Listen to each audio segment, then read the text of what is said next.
الحمد لله الذي أنزل القرآن هداية للناس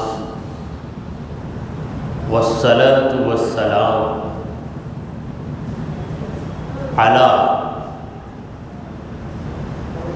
سيد جميع الناس وعلى آله وأصحابه أجمعين أما بعد فأعوذ بالله من الشيطان الرجيم بسم الله الرحمن الرحيم ويسألونك عن الروح قل الروح من أمر ربي وما أوتيتم من العلم إلا قليلا صدق الله مولانا العظيم۔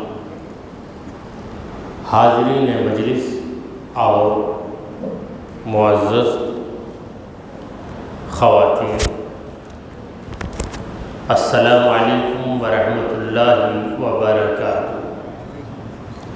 اللہ رب العزت جل وعلا کی ہم پر بے پناہ مہربانی ہے کہ اس نے ہمیں آقائے نامدار احمد مختار مدنی تاجدار دونوں جہاں کے سردار حضرت محمد مصطفیٰ رسول خدا صلی اللہ تعالی علیہ وآلہ وسلم کی بابرکت امت میں پیدا فرمایا۔ حضرات گرامی، آج جس آیت مبارکہ کی تلاوت کی گئی ہے وہ سورہ بنی اسرائیل کی آیت نمبر 85، 80 پر 5 نمبر کی آیت ہے۔ پروردگار فرماتا ہے وَيَسْأَلُونَكَ، اے نبی لوگ آپ سے پوچھ رہے ہیں عن الروح، روح کے بارے میں پوچھتے ہیں کہ یہ روح اس کی حقیقت کیا ہے۔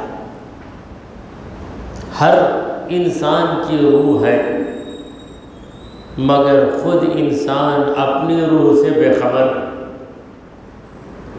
حقیقت تو یہ ہے کہ ہم کیا ہیں، ہماری روح ہی ہم ہیں، تو خود سے ہم بے خبر ہیں۔ اس سے بڑھ کر ہماری کمزوری کیا ہے؟ اس کا پتہ، اس کا پتہ، خود کا ہی ہمیں پتہ نہیں۔ اتنے کمزور، اتنے بے علم، اتنے لاشعور، مگر فخر کا یہ عالم ہے کہ سنبھلتے رہے۔ تو اے مصطفیٰ لوگ آپ سے روح کے بارے میں پوچھتے ہیں، قل، اے نبی آپ کہیے، الروح من امر ربی، روح میرے رب کے حکم سے، وما اوتیتم من العلم، تمہیں علم نہیں دیا گیا، الا قلیلا، مگر کم، تمہیں تھوڑا سا علم دیا گیا ہے۔ اتنے چھوٹے سے علم میں تم بڑی بڑی چیزیں جاننے کی کوشش مت کرو۔ روح کی حقیقت کو جاننا یہ ہر ایک کے بس کی بات نہیں ہے۔ روح اس کی حقیقت کیا ہے؟ صوفیہ نے کہا کہ روح کا جو عالم ہے اسے عالم امر کہتے ہیں، عالم ارواح، عالم امر۔ رب کا امر، امر کا معنی ہے حکم دینا۔ اللہ نے حکم دیا کہ اے روح پیدا ہو جا، تو روح پیدا ہوئی۔ کیسے پیدا ہوئی، کس چیز سے پیدا ہوئی، یہ کون سمجھ سکتا ہے؟ جب سمجھ نہیں سکتا تو کیسے سمجھا سکتا ہے؟ سامعین کرام، مشرکین مکہ نے جب دیکھا کہ محمد مصطفیٰ صلی اللہ تعالی علیہ وآلہ وسلم نبوت کا دعویٰ فرما رہے ہیں۔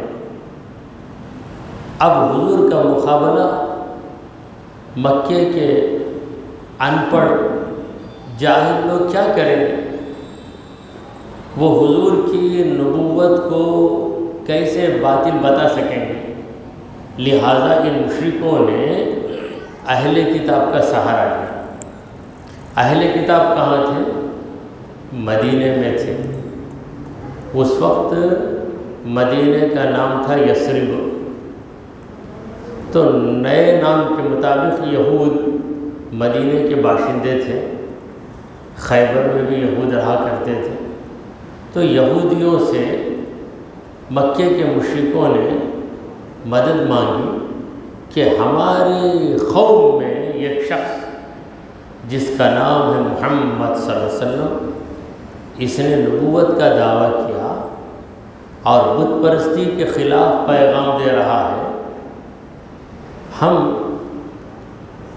ایسے سوالات اس پیغمبر سے کریں جن کا ایک جواب نہ دے، یا اس پیغمبر کو جانچنے کے لیے کہ واقعی یہ پیغمبر ہے یا نہیں، کوئی طریقہ ہو تو بتاؤ۔ تو اہل کتاب یہودیوں نے کہا کہ 3 سوالات ان سے کرو۔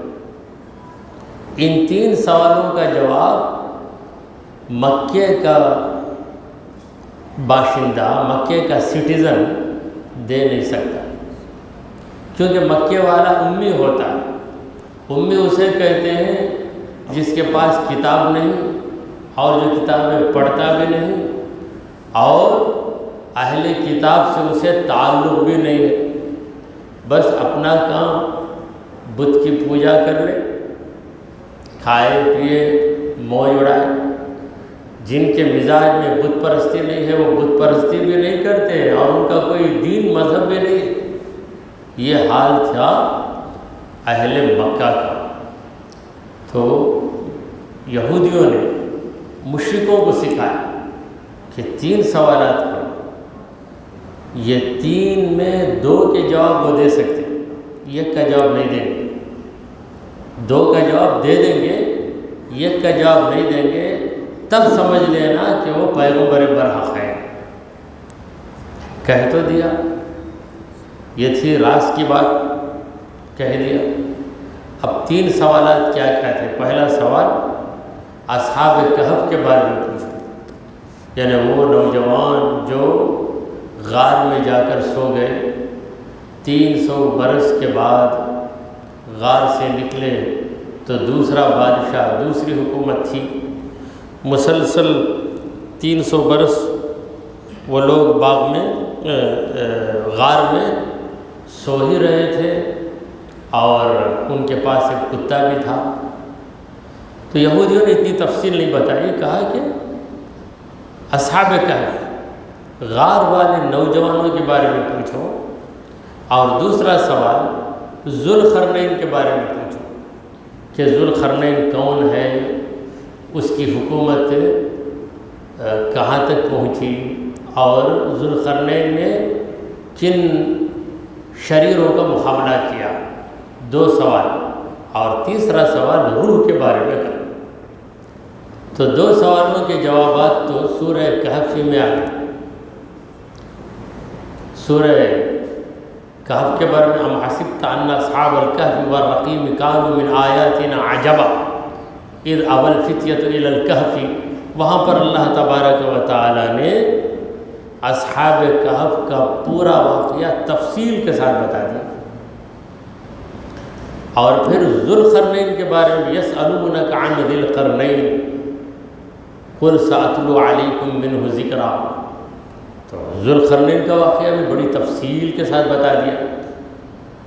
عرب میں زندگی گزارنے والا جسے کسی یہودی عالم سے تعلق نہ ہو، وہ اتنی تفصیل کے ساتھ ان 2 پوشیدہ واقعوں کو بتائیں تو وہ خدا کا پیغمبر ہی ہو سکتا ہے، دوسرا یہ باتیں بتا ہی نہیں سکتا۔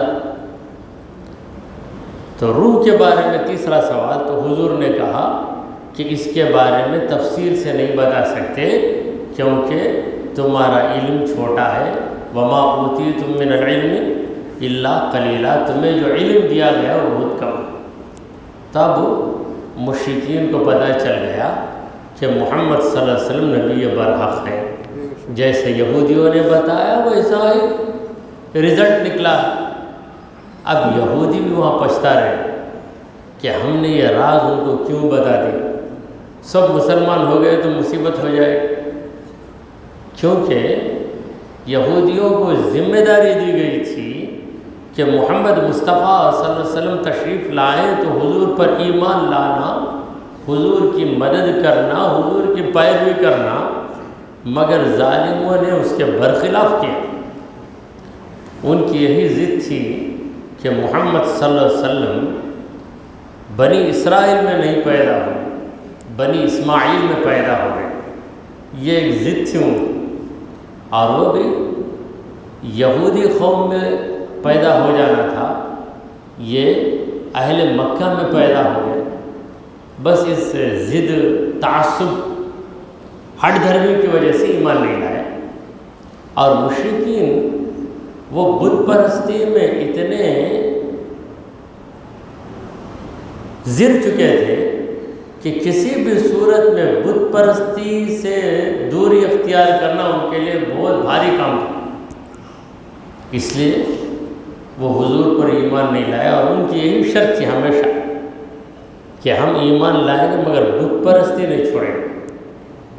انہوں نے حضور کے سامنے ایک آفر بھی رکھا، وہ یہ کہ ایسا کرتے ہیں کہ ہم آپ کے ساتھ عبادت کرتے ہیں، آپ کے خدا کی، ایک دن آپ آئیے ہمارے خدا کی عبادت کیجیے، دونوں اس طرح سے کیا کر لیں گے، صلح کر لیں گے، اس طریقے سے ہم آپس میں صلح کر لیں گے۔ اسی کو کہتے ہیں صلح کلی۔ یہ ناجائز ہے، مگر آج کے زمانے میں صلح کلی کا کوئی دوسرا معنی ہی لوگوں نے بتایا۔ صلح کلی کا کہ ایک الگ ہی وضاحت ہے کہ اختلافات ہوتے ہیں علماء کے اندر، اختلافات کے بعد، اختلافی مسائل کے باوجود ایک سنی مسلمان دوسرے سنی مسلمان سے ملاقات کرتا ہے اختلافات کے باوجود، تو اس کا نام صلح کلی رکھ لیا، حالانکہ وہ صلح کلی نہیں ہے، وہ صلح کلی ہے ہی نہیں۔ تو صلح کلی کا مطلب کسی کافر سے جا کے صلح کر لے، تیرے دین پہ میں بھی رہتا ہوں، میرے دین پہ، ایسا کوئی نہیں کرتا۔ تو حضرات گرامی، صلح کلی کی دعوت دی، کن لوگوں نے دعوت دی؟ مشرکوں نے۔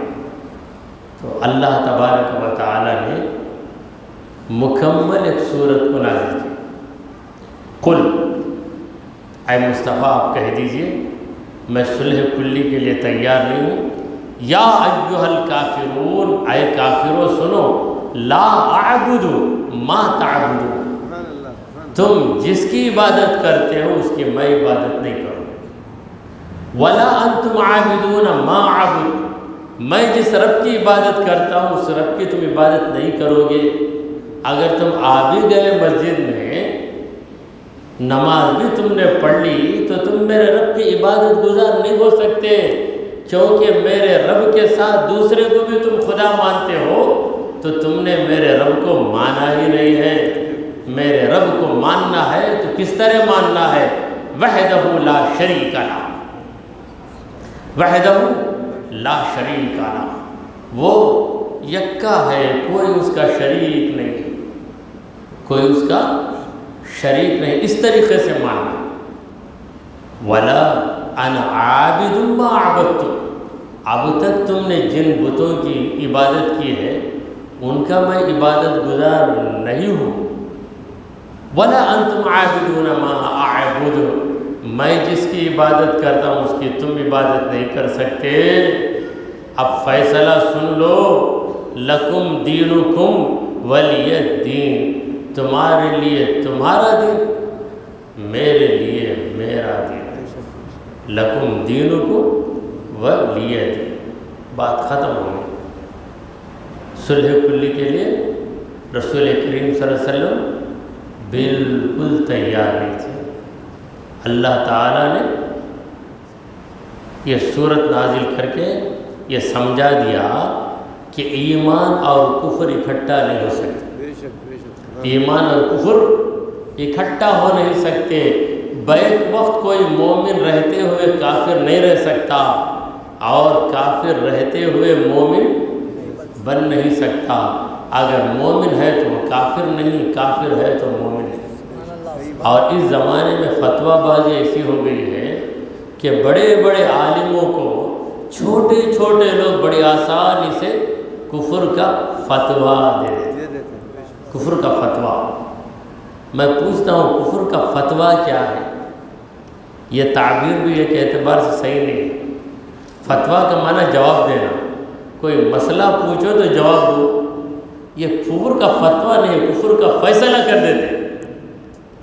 کافر ہو گیا، وہ کافر ہو گیا، الیاس اتاری کافر ہو گیا، طاہر القادری کافر ہو گیا، بڑی آسانی سے یہ کافر وہ کافر۔ پھر کون بچے بھائی؟ مومن کون بچے؟ بڑے بڑے علماء جب کافر ہو کر ان کی جماعتیں نکل جائیں، وہ کافر تو ان کے ہزاروں جو ماننے والے پورے ختم ہو گئے۔ تو یہ فتویٰ بازی ایسے لوگوں کے ہاتھ میں آ گئی ہے جو فتویٰ نویسی ہی سے بے خبر۔ فتویٰ نویسی، یہ ایک مفتی کو دور اندیش ہونا چاہیے، حالات حاضرہ پہ اس کی بھرپور نظر ہونی چاہیے۔ کسی کو کفر کی طرف منسوب کرتے ہوئے اسے بہت سوچنا چاہیے، کیونکہ حدیث پاک میں ہے کہ اگر ایک شخص کے 99 احتمالات کفر کے ہوں اور یہ احتمال ایمان کا ہو تو اس کے مومن ہونے کو تم تسلیم کرو، یہ 99 احتمالات چھوڑو۔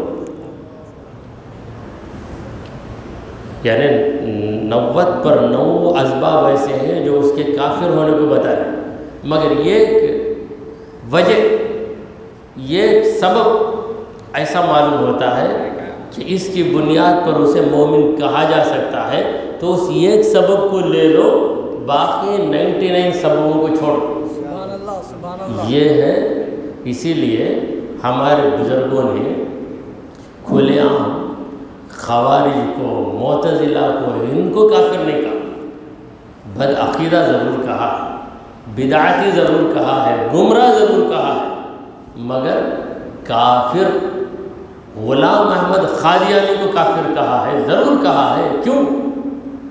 اس کے پاس مومن ہونے کی کوئی وجہ ہی نظر نہیں آتی۔ جس نے نبی کریم صلی اللہ علیہ وسلم کے بعد نبی ہونے کا دعویٰ کیا، جس نے یہ دعویٰ کیا کہ مجھ پر وحی اترتی ہے، ایسے آدمی کو مومن کہنے کا کوئی راستہ ہی نہیں، اسے کافر ہی کہنا۔ چھوٹے موٹے اختلافات، ہلکی پھلکی باتوں میں یہ کہہ دیا کافر ہو گیا، وہ کہہ دیا کافر ہو گیا، تو ایسی باتوں سے ہمیں پرہیز کرنا چاہیے۔ اگر لوگ کہتے ہیں تو کہنے والوں سے بھی جھگڑا مت کرو، سن کے خاموش کرو، سن کر خاموشی اختیار کر لو۔ تو بہرحال سرکار دو عالم صلی اللہ علیہ وسلم سے یہ 3 سوالات کیے گئے، تو حضور پرنور سید عالم صلی اللہ علیہ وسلم نے ان سوالوں کے جوابات دیے، 2 کے تفصیلی جوابات دیے، اور 1 کا جواب ایسے دیا، بتا دیا کہ تمہارے اندر اس کا جواب سمجھنے کی لیاقت نہیں ہے، کیونکہ تمہارا علم محدود ہے۔ وَيَسْأَلُونَكَ عَنِ الرُّوحِ، اے نبی لوگ آپ سے سوال کر رہے ہیں۔ رسول کریم صلی اللہ علیہ وسلم سے کئی موقعوں پر صحابہ نے بھی سوالات کیے ہیں، مشرکوں نے بھی سوالات کیے ہیں، یہودیوں نے بھی سوالات کیے ہیں۔ جب لوگ سوال کرتے ہیں تو پروردگار عالم ان کے سوال کا جواب دینے سے پہلے اس انداز میں بات کو شروع فرماتا ہے کہ وَيَسْأَلُونَكَ عَنِ الْأَنْفَالِ، لوگ آپ سے سوال کرتے ہیں، آپ سے سوال کریں گے تو ہم اس کا جواب آپ کو سکھائیں گے اور پھر آپ وہ جواب لوگوں کے سامنے پیش کریں گے۔ تو یہاں پر روح کے بارے میں سوال، جسم کے بارے میں نہیں، کیونکہ جسم کے بارے میں بڑی آسانی سے جواب دے سکتے، مٹی سے بنا ہے، یہ اس میں چمڑا ہے، ہڈیاں ہیں، گوشت ہے، اور اللہ نے بھی جسم کے بارے میں وضاحت کر دی، أَلَمْ يَكُنْ نُطْفَةً مِّن مَّنِيٍّ يُمْنَىٰ ثُمَّ كَانَ عَلَقَةً فَخَلَقَ فَسَوَّىٰ فَجَعَلَ مِنْهُ الزَّوْجَيْنِ الذَّكَرَ وَالْأُنثَىٰ۔ أَلَمْ يَكُنْ نُطْفَةً، کیا انسان نطفہ نہیں تھا؟ یہ نطفہ کیا ہے؟ Starting point of the body, جسم کا نقطۂ آغاز کیا ہے؟ نقطۂ آغاز، بگننگ پوائنٹ، نطفہ۔ پھر علم یکن نطفۃ من منی یمنا، یہ پہلا اسٹیج ہے، ثم کان علقۃ، پھر اس کے بعد وہ کیا ہو جاتا ہے؟ بڑھتے بڑھتے ڈیولپ ہوتے ہوتے لوتھڑا بن جاتا ہے خون کا، پھر اس لوتھڑے سے اللہ اس کے جسم کو بناتا ہے، فخلق فسوا، سوا کا معنی کیا ہے؟ برابر کرتا ہے، دونوں ہاتھوں کو ایک ہی سائز کے بنایا، کسی کو ایک ہاتھ لمبا ایک ہاتھ چھوٹا ہو جاتا ہے، کسی کیوں؟ تاکہ سب دیکھ کر عبرت حاصل کریں کہ اگر ایسا تم کو بھی ہو جاتا تو تم کتنے بدنما ہو جاتے، احساس دلانے کے لیے۔ اور جسے اللہ نے اس عیب میں مبتلا کر دیا، پروردگار اسے اس کے صبر کی وجہ سے ثواب عطا کرتا ہے۔ خدا کسی کو ہجڑا بنا دے، ہجڑا ہو جاتا ہے، نہ مردوں میں شامل ہو سکتا نہ عورتوں میں۔ اگر کوئی اپنے ہجڑے پن پہ صبر کرے تو اسے بھی اجر و ثواب دیا جائے، مگر سب ایسے نہیں ہوتے، ہجڑے ہوتے ہیں تو خود بخود شرارت بھی آ جاتی ہے۔ کوئی ایسا بھی ہے ہجڑا مگر اللہ والا، میرے رب نے مجھے بنایا، ایسا بنایا، منظور ہے مجھے، کسی کو اذیت بھی نہیں دیتا، کوئی شرارت بھی نہیں کرتا، بس اپنی جگہ بیٹھے عبادت کرتا ہے، حلال طریقے سے حاصل کر لیتا ہے روزی روٹی، تو وہ اپنے اس کمی پر صبر کرتا ہے تو اسے بھی اجر و ثواب دیتا ہے۔ تو سوا کا معنی برابر، دو آنکھیں برابر، آنکھ ایک بڑے سائز کی ایک چھوٹے سائز کی ہو جاتا تو حال کیا ہوتا؟ انگلیاں برابر، سوا کا معنی صحیح کر دیا۔ فجعل منہ الزوج، اسی نطفے سے اللہ نے دو قسم بنائے، وہ دو قسم کیا ہے؟ الذکر والانثی، میل اور فیمیل۔ اسی نطفے سے لڑکا پیدا ہوتا ہے، اسی نطفے سے لڑکی بھی پیدا ہوتی ہے۔ تو یہ جسم کی حقیقت۔ اب روح کی حقیقت کیا ہے؟ تو یہ بڑا پیچیدہ سوال، کسی کی وہاں تک رسائی نہیں۔ رسول کریم صلی اللہ علیہ وسلم نے جو جواب دیا، یہ جواب من عند اللہ، اللہ کی طرف سے یہ جواب دیا گیا ہے۔ جواب اللہ سے ملا، کس کے ذریعے ملا؟ محمد مصطفیٰ صلی اللہ علیہ وسلم کے ذریعے ملا۔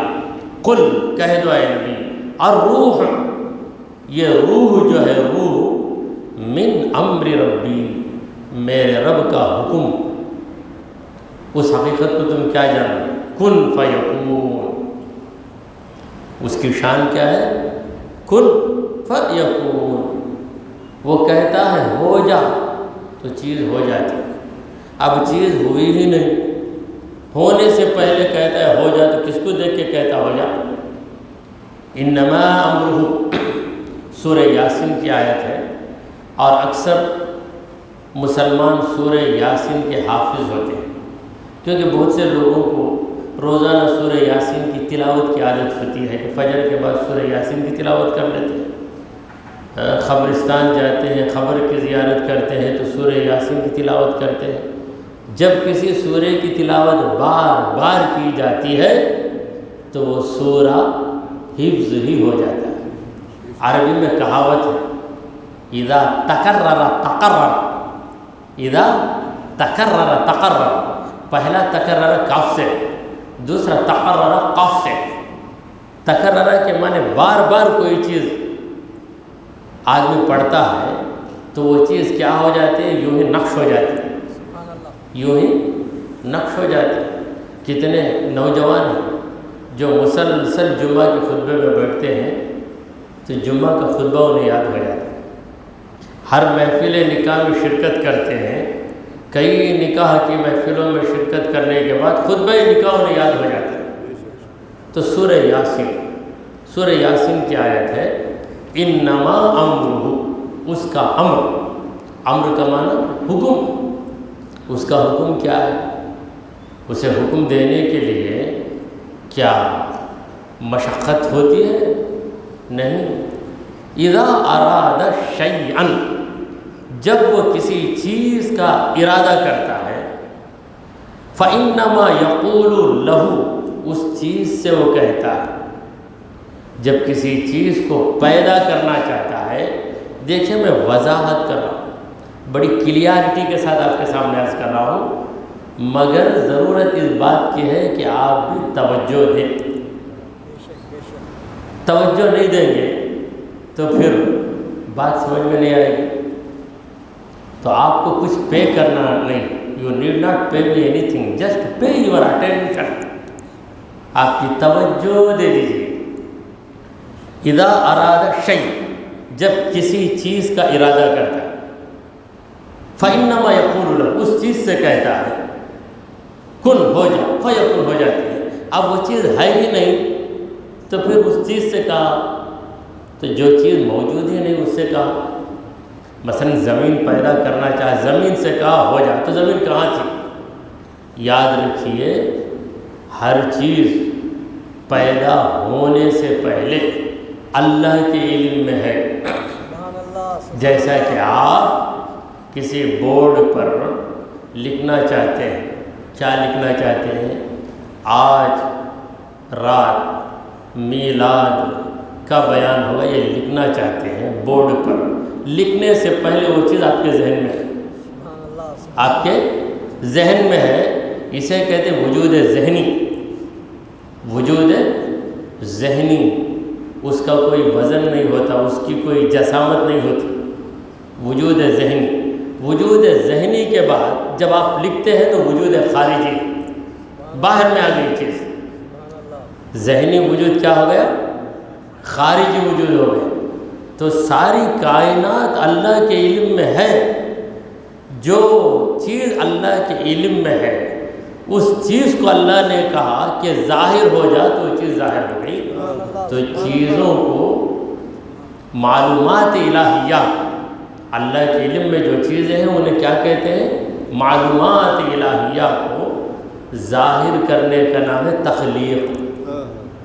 تو ظاہر ہو گئی وہ چیز۔ تو روح اللہ کے علم میں ہے، اللہ نے کہا ہو جا تو ہو گئی۔ پیدا ہونا، تخلیق، اور یہ پیدا کا جو لفظ ہے یہ فارسی زبان کا لفظ ہے، اور فارسی میں پیدائش کا معنی ہی ہے ظاہر ہونا۔ تو کوئی بھی چیز پیدا ہونے سے پہلے بھی رہتی ہے، کہاں رہتی ہے؟ اللہ کے علم میں۔ تو اللہ کے علم میں جو چیزیں ہیں ان کا نام کیا ہے؟ اعیان ثابتہ۔ اعیان ثابتہ. اعیان کے معنی ہیں اشیاء، چیزیں. ثابتہ کے معنی ثابت ہے، یعنی باقی ہے. اللہ کے علم میں پوری کائنات، میدان محشر میں کیا کیا ہوگا یہ اللہ کے علم میں ہے. جب وقت آئے گا تو وہ چیز ظاہر ہو جائے گی. وجود ذہنی، وجود علمی قدیم ہے، پھر وجود ظاہری تخلیق کے بعد ہے. بہرحال یہ سب فلسفیانہ باتیں ہیں، صوفیانہ باتیں ہیں، باتیں باریک ہیں، مگر وضاحت کر دے تو یہ باتیں بھی سمجھ میں آ جائیں گی. وضاحت تو ہم کریں گے جتنی ہماری طاقت ہے، مگر آپ حضرات توجہ کا تحفہ ہمیں پیش کر دیں گے تو کامیابی ہو جائے گی. اگر توجہ نہ رہی تو پھر کامیابی نہیں ہوگی. تو الروح من امر رب، میرے رب کا حکم ہے، بس اتنا ہی تم جانو. اس کی ماہیت، اس کی اصلیت، اس کی حقیقت. انسان مٹی سے بنا، مٹی سے بنا کا مطلب کیا؟ اس کا جسم مٹی سے بنا، روح مٹی سے نہیں بنی. روح مٹی سے نہیں بنی ہے. جسم کے اندر 4 عناصر ہیں، عناصر اربعہ، 4 ایلیمنٹس. وہ کیا ہے؟ مٹی، آگ، پانی، ہوا. ان 4 چیزوں سے جسم بنتا ہے. ایک غالب عنصر کیا ہے؟ چاروں میں غالب عنصر جو ہے مٹی کا ہے، اس لیے مٹی کا بدن. مگر اس مٹی کے بدن میں پانی بھی ہے، ہوا بھی ہے، آگ بھی ہے.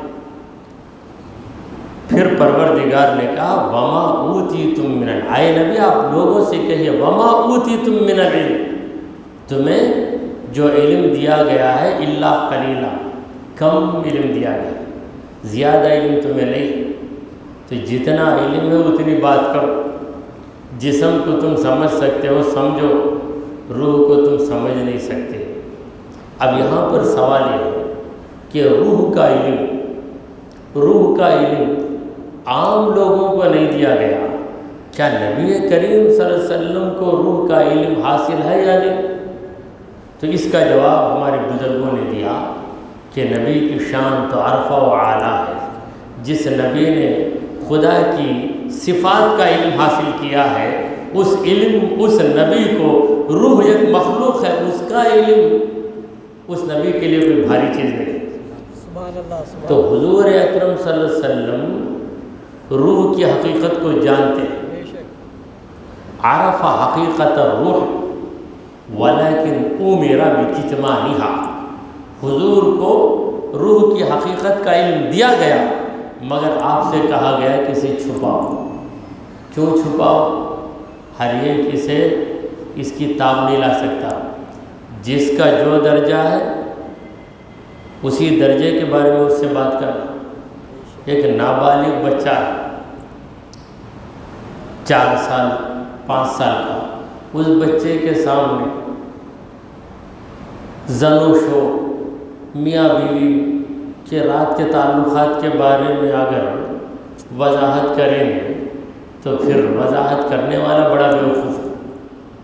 کلم الناس علی قدر عقولہم، لوگوں سے ان کی عقل کے مطابق بات کیا.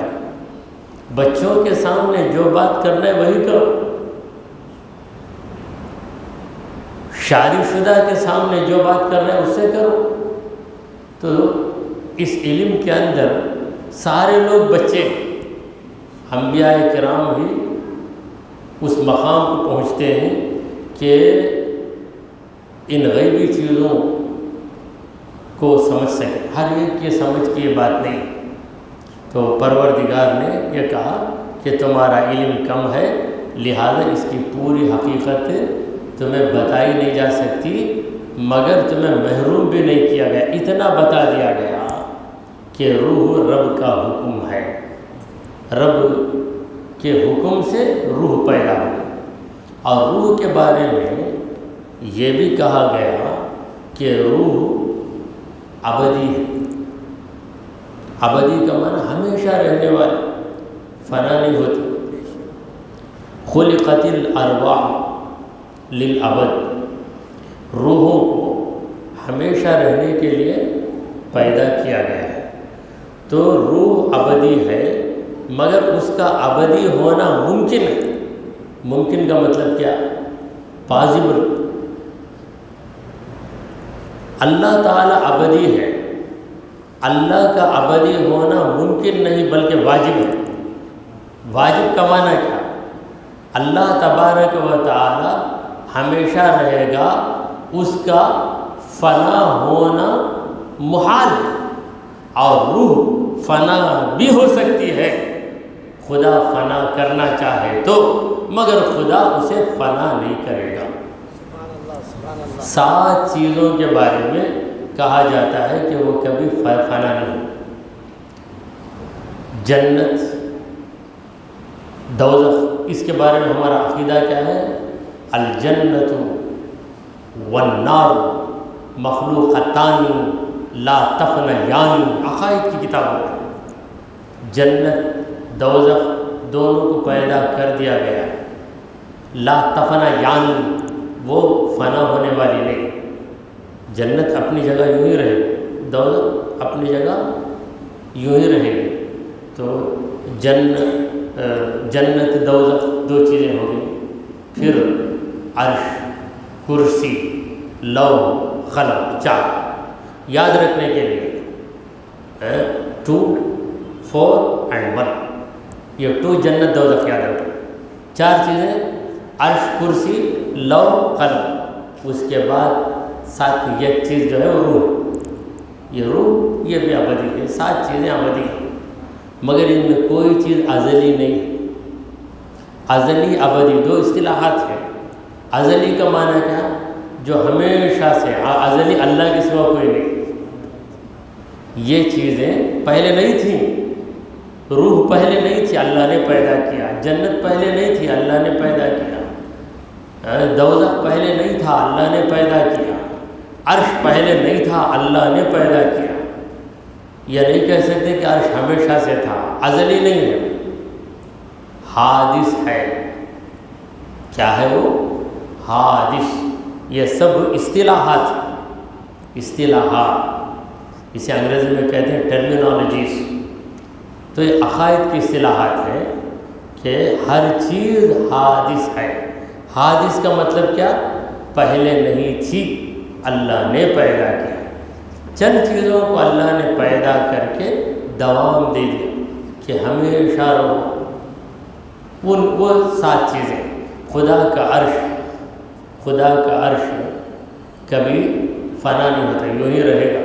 تو ابدی ہے، مگر اس کا ابدی ہونا بھی کیا ہے؟ ممکن ہے، واجب نہیں. ممکن، واجب. واجب کا معنی ہو کر ہی رہے گا، مینڈیٹری ہو کر ہی رہے گا. ممکن کا معنی ایسا بھی ہو سکتا، ویسا بھی ہو سکتا. تو یہ آیت ختم ہوئی. اب دوسری آیت شروع ہو رہی ہے. وَلَئِن شِئْنَا، اور اگر ہم چاہتے، پروردگار کہہ رہا ہے وَلَئِن شِئْنَا، اگر ہم چاہتے، لَنَذْهَبَنَّ بِالَّذِي أَوْحَيْنَا إِلَيْكَ، آپ کی طرف جس چیز کو ہم نے وحی کیا ہے، یعنی قرآن کو، اسے ہم واپس لے جاتے. ہم چاہتے ثُمَّ لَا تَجِدُ لَكَ بِهِ عَلَيْنَا وَكِيلًا، پھر اے نبی آپ ہمارے خلاف اس قرآن کو دوبارہ لانے کے لیے کوئی وکیل، کوئی کارساز، کوئی کام بنانے والا، کوئی آپ کو سپورٹ کرنے والا نہیں پاتے. تو یہ آیت کیوں اتری؟ پروردگار عالم اپنی قدرت کو واضح کر رہا ہے کہ جس قرآن کو اللہ نے پیارے مصطفیٰ صلی اللہ علیہ وسلم پر اتار دیا، وہ قرآن نبی کے سینے میں ہمیشہ رہے گا. اس کا یہ مطلب نہیں کہ خدا نبی کے سینے سے اس قرآن کو لینے کی قدرت نہیں رکھتا، یہ مطلب نہیں. وہ قدرت رکھتا ہے، اس کے باوجود وہ ہمیشہ ہمیشہ نبی کے سینے میں رکھے گا، یہ اس کا فضل ہے، اس کا کرم ہے، فضل اس کا کرم ہے، یہ اس کی مجبوری نہیں۔ اس نے عرش کو پیدا کیا، ہمیشہ عرش کو رکھے گا، یہ اس کی مرضی ہے۔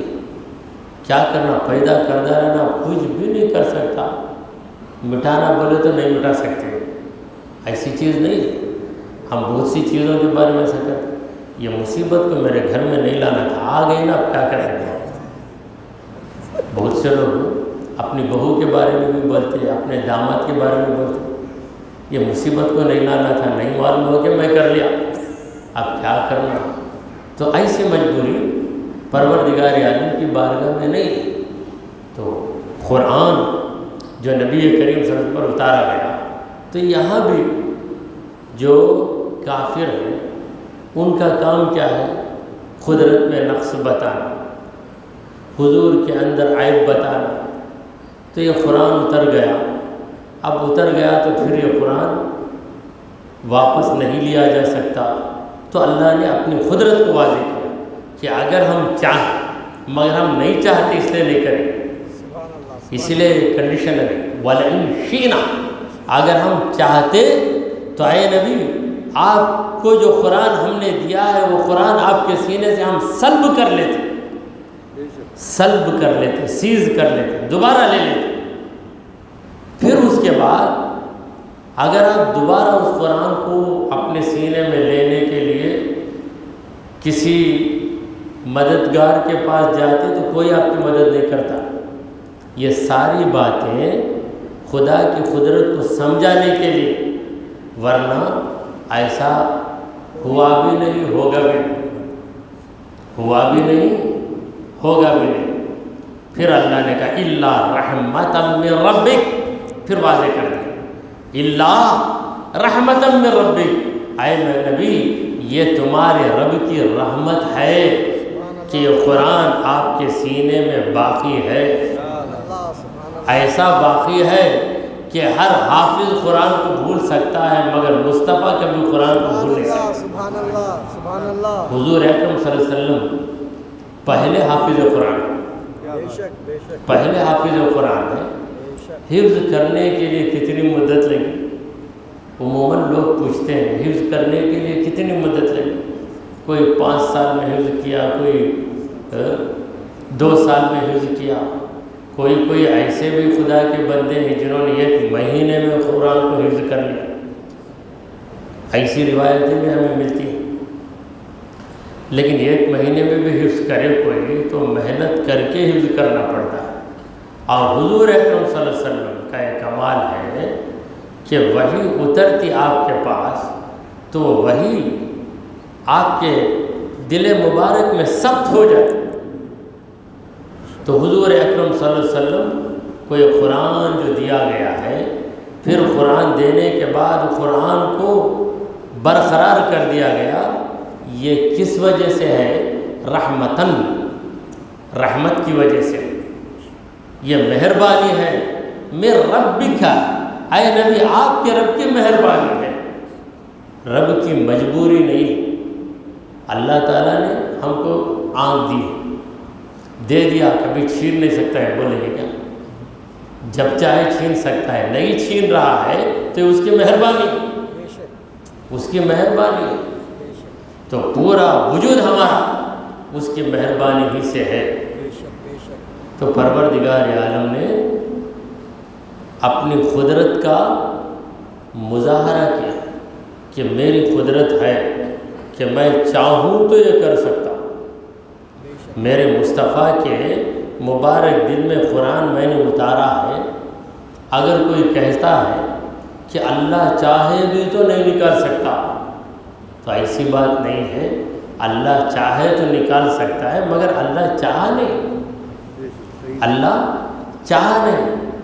پھر اللہ نے کیا چاہا تو کہا رحمتاً من ربک، اللہ نے اپنے نبی پر مہربانی کی ہے، لہذا جس نبی کو پروردگار نے حامل قرآن بنایا ہے، ہمیشہ نبی کے سینے میں وہ قرآن رہے گا، باقی رہے گا۔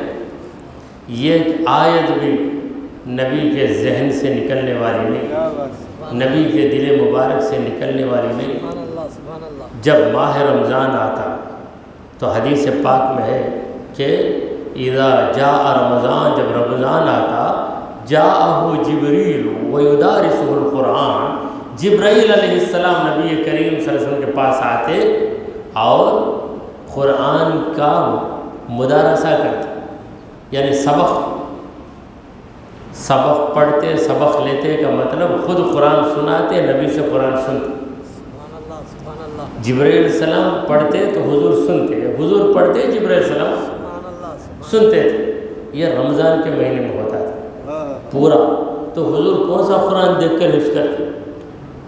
دیگر حافظوں کا یہ حال ہے، یہ کوئی عیب نہیں، اس کے بغیر چارہ نہیں۔